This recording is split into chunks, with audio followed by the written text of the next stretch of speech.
Hi students, epilogue or an overview of the course. The purpose of this lesson is to explain to you why this course is distinct from other courses of communication. While there are different areas and courses of communication already, is there a need for a separate course as visual communication? Yes, there is a need for a course like visual communication. Here the visual makes the course distinct from other courses of communication. It is like a confluence of mass communication, cultural communication and fine arts. In fact, if you look at the definition of culture, according to Raymond Williams, culture and communication are inseparable entities and two sides of the same coin. Culture is communication and communication is culture. Languages, linguistics, literature, fine arts, etc. are as much communication and as culture is. In fact, all of these areas have their own origin, development, ethos and ethics. Tradition is the fourth dimension to this culture. As such, a visual has the ability to combine all of them or any one of them or a select few. All these other areas of communication weave around the visual, which serves as a pool that allows many things to grow in it and float on it. That said, the visual communication course dealt in 39 lessons offered you a broad panorama of the culture and communication besides tradition and ethics. To inform the learner about the various facets of visual communication, to inform learner about the roles and contributions of various areas of communication to visual communication, to show how all or some of the areas of communication overlap yet enrich the visual communication rather than making it messy. The main divisions. For the purpose of offering a clarity to the area of study, visual communication, I have considered to divide the whole course into 10 different entities. Basics of communication and paradigms, culture and colors, epic folks and fairy tales, popular culture, divergent visual processes, image analysis, visual elements, visual aids, simple to advanced phenomenology and semiotics. In order to introduce you to visual communication, I need to first explain to you what is communication. There is a difference between Western communication and Indian communication. That is the reason I tried to make you familiar with reverse noising communication studies. Therefore, I have first dealt with the definitions of the Western communication as understood in various ways and contexts. Then I explained to you how this communication is understood in Indian context through cultural communication or fine arts. For instance, I have cited example of Sadharanikaran, a principle of communication derived from the Natya Shastra. Further, we can understand that the classification offered to communication included interpersonal communication, intrapersonal communication, group communication, etc. These communications are all prevalent in Indian drama, short stories, novels as well as poetry. It is a fact that we have never tried to bring a shape to these forms of communication as did Shannon and Weaver, Wilbur Schramm and Osgood, etc. Indian scholars like Yadava and Tiwari have developed some forms of Indian communication during 1980s. Afterwards, the de-westernizing media research has gone into slumber in India. Murthy revived the studies, de-westernizing media studies. He offered Indian cinema as a model for de-westernizing media studies and has been publishing a series of articles on this subject ever since 2012. The communication models that arose from the mechanistic models have turned out to be conceptual models which perform various functions such as linear, ritual, transport and transaction, interactive, Wesley and MacLeod, etc. In fact, one may ask a question where we are using all these communication models in our day-to-day life. Though no one has brought their practical use in our day-to-day life, radio, television, computers, mobiles are all these technical tools that are practically implementing the above models of communication. Even the Facebook, Twitter, etc. are using the above communication models. Unfortunately, these are not explained at classroom level across a number of colleges and universities. While these models of communication have given us the mechanism of communication, another side of story to the communication. For example, Harold Laswell's linear model of communication is used to counter the propaganda of Nazis during the World War II. For that matter, the genesis and development of communication in the world has started ever since the Second World War engulfed the countries like Britain, America and France. The understanding of the definition of communication thus has begun to transform. Now onwards, the communication models such as the one laid down by Harold Laswell has come to stay as a propaganda model. The model offered to explain how media have telling effects on the psyche of the people. It marked the beginning of understanding communication in terms of its effects. Harold Laswell's linear model of communication is the first one which proved to be quite effective on the psyche of the people. It is also thus considered as a hypodermic needle theory or magic bullet theory. It founded the basis for dominant paradigm. Commands flow from top to bottom. But the communicologists of the times have a lot of doubt on the strong effects theory of Laswell's model.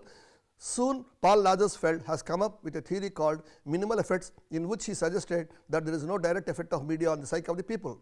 Rather, community leaders and the peer groups that influence their own communities play a key role in carrying forward the messages emanated from media. As such, Paul Lazarsfeld explained that media has minimal effects, not strong effects. He therefore proposed a theory called two-step flow or multiple-step flow model that counters the media strong effects theory. Therefore, a visual communicator must know that the visual drawn by him or her is prone to have some effect on the psyche of the people whose behavior would be otherwise unpredictable. A visual may have strong and direct effects on the psyche of the people or may have minimal effects, but effects of a visual cannot be forgotten or overlooked. Next, the course content moved on to the visual process. It is a very important area of knowledge that associates you with the biological process of perception. One needs to know how a given visual is perceived by the eyes. In this context, I have explained to the students the process of sensual and perceptual theories. The biological networking of brain does entire work leading to our perception of the given visual. The research in this area has though commenced in the late 19th century, still many areas of visual communication process leading to the formation of visual on the retina and its reading are still eluding proper interpretation and understanding.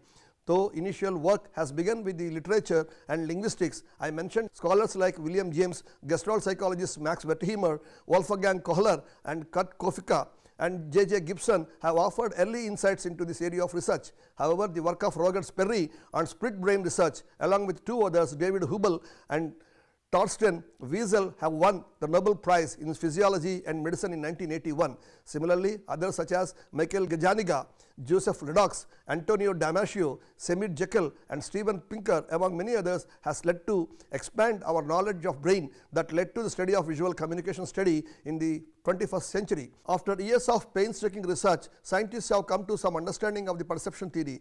They could explain that four important parameters that contribute to the development and negotiation of a visual: nature versus nurture, relationship between language and thought, relationship between reason and emotion, and relationship between vision and memory.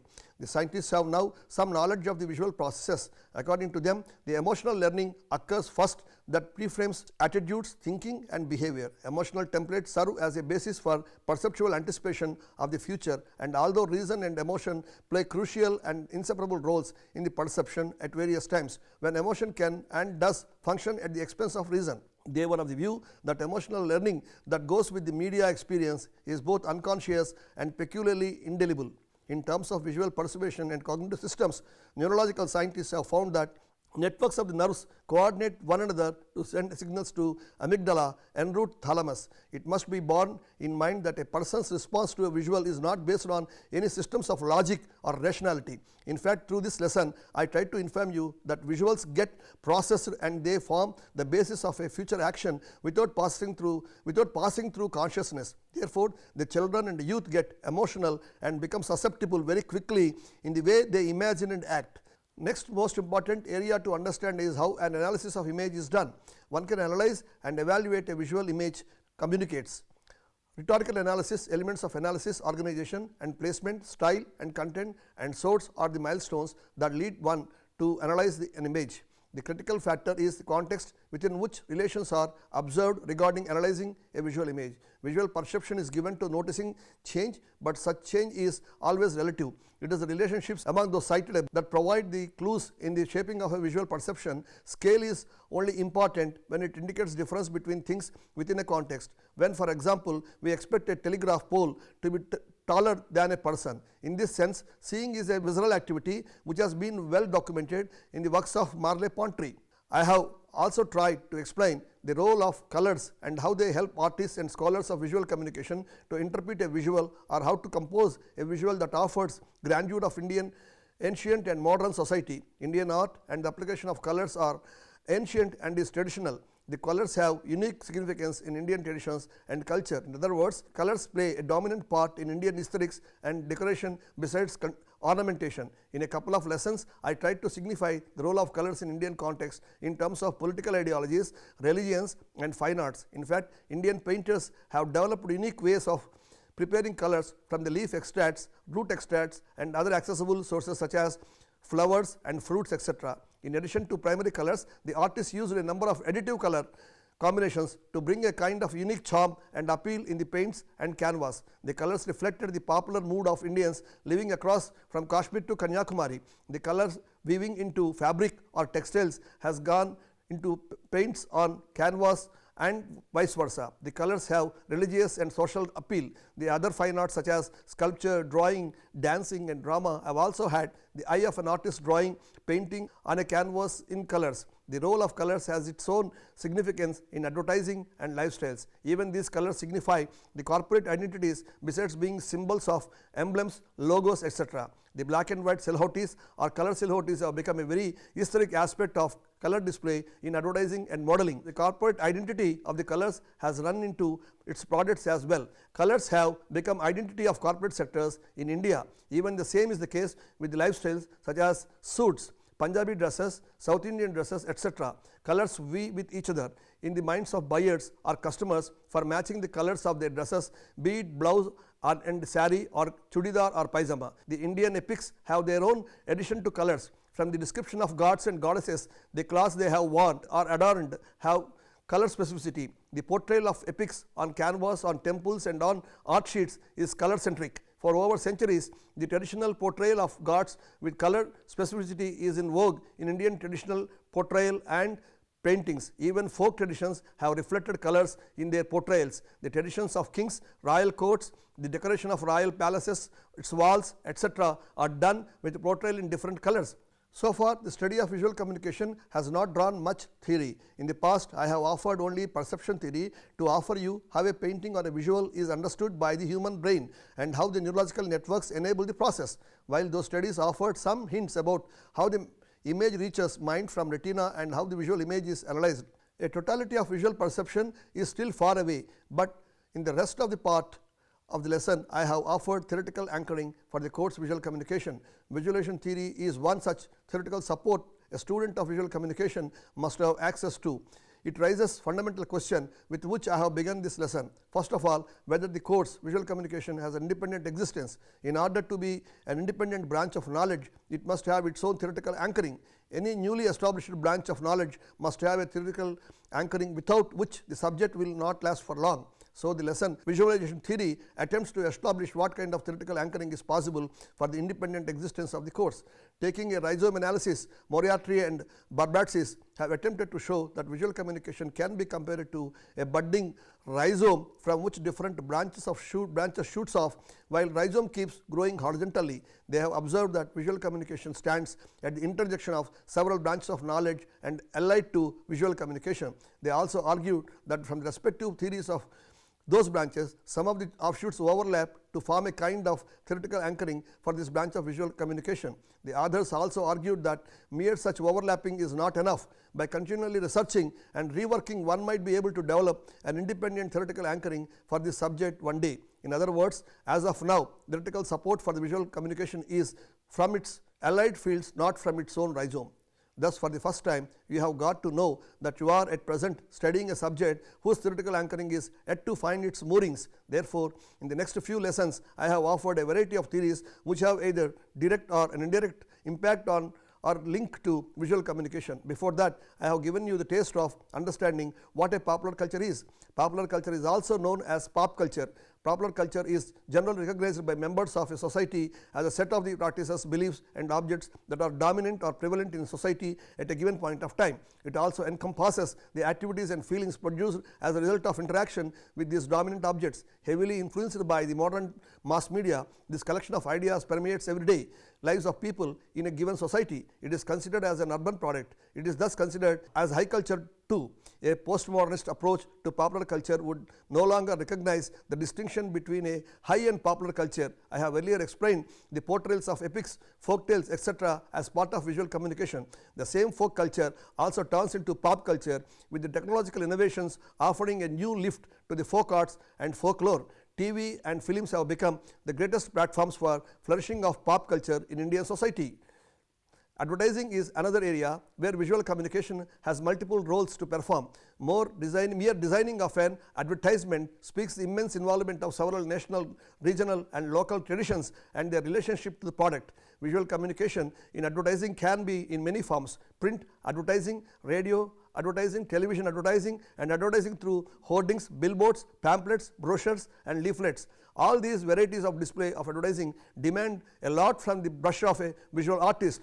A thorough understanding of the corporate policies, product features, how the local features need to be exploited for an appropriate adaptation form the foundation for designing and advertisement. All the areas of fine arts that we have earlier dealt with offer an in-depth knowledge for designing an advertisement for a given outlet, be it print, radio, television, film, etc. Today advertising has gone up multiples of billions of dollars across the globe. As such, a visual artist having an in-depth knowledge of Indian culture and its diversities could design an advertisement in the most attractive way.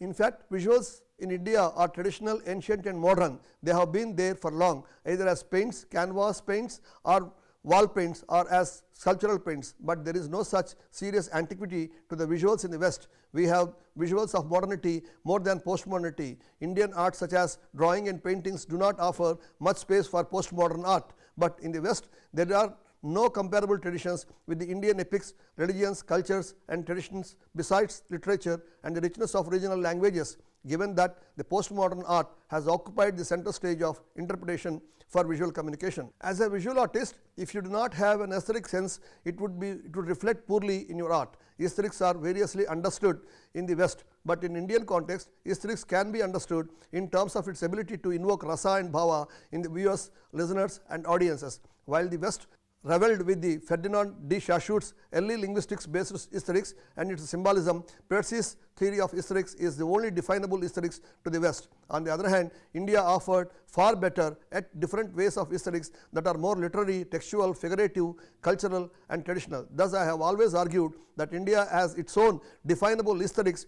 In the last but one lesson, I have explained what silhouettes and aesthetics mean to a mediocre Indian. I have also explained the semiotics using Indian cinema as a model to convey the message of Indian aesthetics to you all. As a support to my earlier expounding of how human brain perceives a given visual and analyzes it, the cognitive theory adds an additional buttressing to this perception. Though it looks a bit more theoretical than whatever has been thought so far, cognitive theory offers a wide anchoring for delving into a few related theories. To explain this, Ricky Williams developed a meta-theorization, namely omniphasism. It means all in balance. It refers to the need to balance the development and use of the two primary cognitive processing systems and the multiple intelligences as either rational or intuitive at primary cognitive levels. Its application helps develop techniques to teach and use intuitive and rational cognitive abilities into an integrated model of cognition in which visual cognition and learning are the basis of primary intuitive intelligence. Animation is another important area of visual communication. The animation industry has a vast scope of employment and is an appropriate platform for a student of visual communication to showcase one's talent. I have tried to impress you all with the definition, growth, development of animation industry across globe. In India, film and television industry are in demand for the experts from this field. A basic familiarity with the storyboarding and drawing line sketches as required for the digital cameras for shoot of animation films is enough to join industry. Cultural studies develops a critic that is concerned with the making meanings about the various roles and practices of different people and the way that culture interacts with their lives. Culture is the actual practices and customs, languages, beliefs, forms of representation and system of formal and informal rules that tell people how to behave most of the time. Culture is about the production and exchange of meanings between and among the members of society. Cultural studies analysis is interdisciplinary and has methodological fluidity. In this lesson, I tried to focus on the cultural studies methods that address the meanings that various people tend to make from the representation, especially images. I have offered excerpts of Sandra Moriarty's work, How Signs Signify as Signifiers and How the Signified Serves the Semiotic or Symbolic Negotiation. Theories like visual literacy, visual ethics, media literacy, aesthetics and culture, representation theory and theory of visual rhetoric would explain the various facets of visual communication. Especially the visual literacy offers an in-depth definition of what is considered as visual literacy.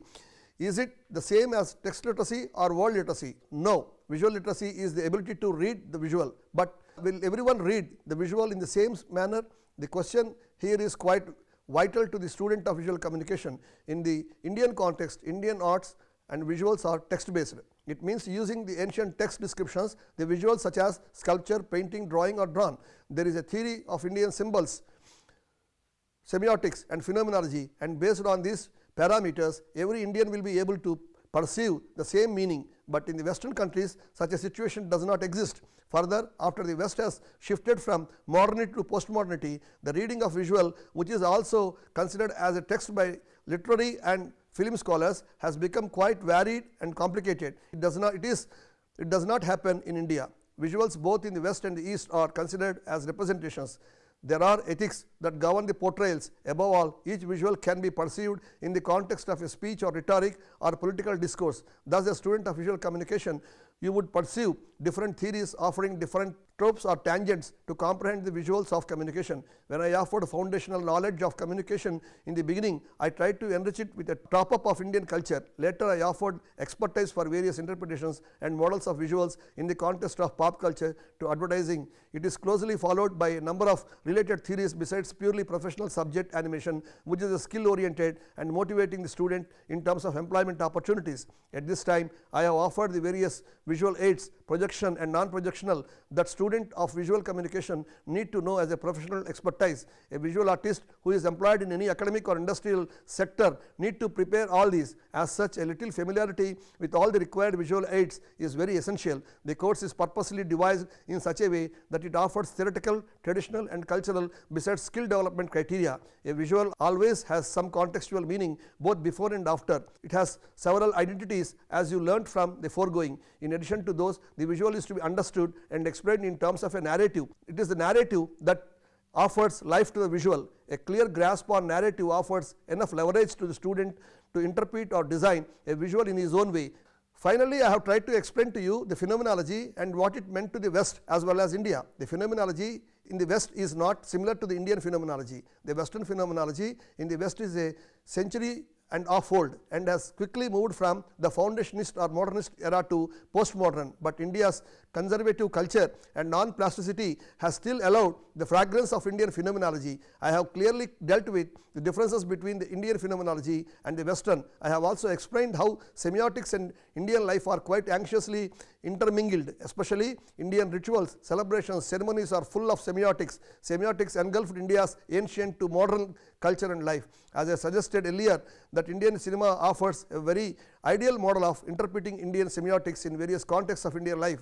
I have also shown how silhouettes are highly neglected aesthetic spectacles of Indian life. I have also narrated this to you, giving a plethora of examples of how silhouettes have become part and parcel of Indian cinema.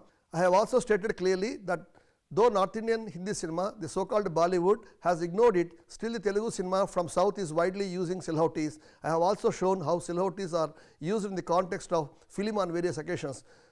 Though the course ends here as a structured one, it is wide open for the students to make use of references given at the end of each lesson and expand their knowledge in this area. It otherwise amounts to updating your knowledge from time to time in the present day scenario with fast evolving technologies and changing meanings. I wish you all the best in your career as a visual specialist.